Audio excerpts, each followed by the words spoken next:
kanisani. Nachukua chupa. Niongee usoni. Bwana mdogo. Nachukua chupa hii hapo chia. Gonga chia, gonga chia. Ni ruhusa kujisnap. Ni ruhusa kabisa. Ni ruhusa, hii ndio familia. Na hii ndio familia.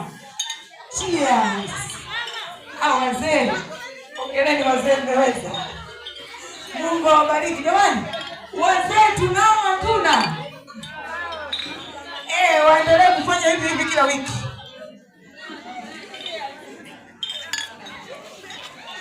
Jamani wazee wanatupenda. Hii meza inatupenda wazee.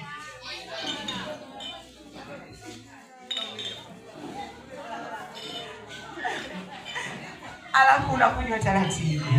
Asante sana.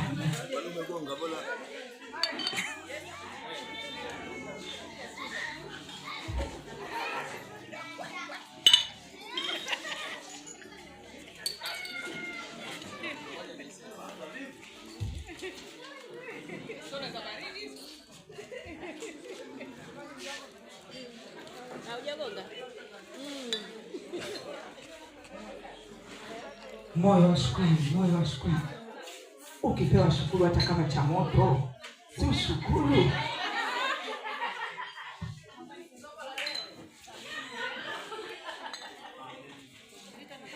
Ukipewa shukuru, nimepewa shukuru.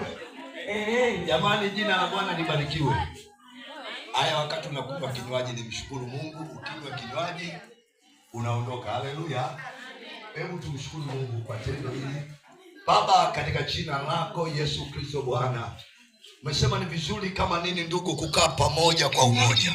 Ndipo Bwana unapoziruhusu baraka. Yesu Kristo, tunakushukuru kwa siku hii ya pekee ambayo Mungu haitawahi tokea katika maisha yetu tena. Lakini Mungu itabaki kuwa kumbukumbu kwetu katika tendo hili ambalo Mungu tumelifanya kwa ukubwa, kwa namna ambavyo umetuwezesha katika nyakati hizi. Roho Mtakatifu, tunakushukuru kwa kila moja Bwana, kwa moyo wake wa furaha, kwa moyo wake wa kupokea, kwa moyo wake Mungu wa shukrani mbele zako. Kwa tendo hili tunakula na kunywa mezani pako. Tumejisikia vizuri kuwepo hapa, tunakunywa mbele zako Bwana Yesu kwa furaha. Tendo hili Mungu likapige kelele mioyoni mwetu, tukaendelea kupendana kama familia Yesu Kristo wa Nazareti, Mungu mwenye uweza na mamlaka. Baba, nakushukuru kwa ajili ya kundi hili, kwa kila moja ambaye Mungu ameshiriki katika ibada hii. Asante kwa wageni, asante kwa kila moja, asante kwa tendo hili ambalo limefungua moyo. Mungu, ninawakabidhi watu wao mikononi mwako katika wiki tunayoiendea Yesu. Baba, katika jina la Yesu naachilia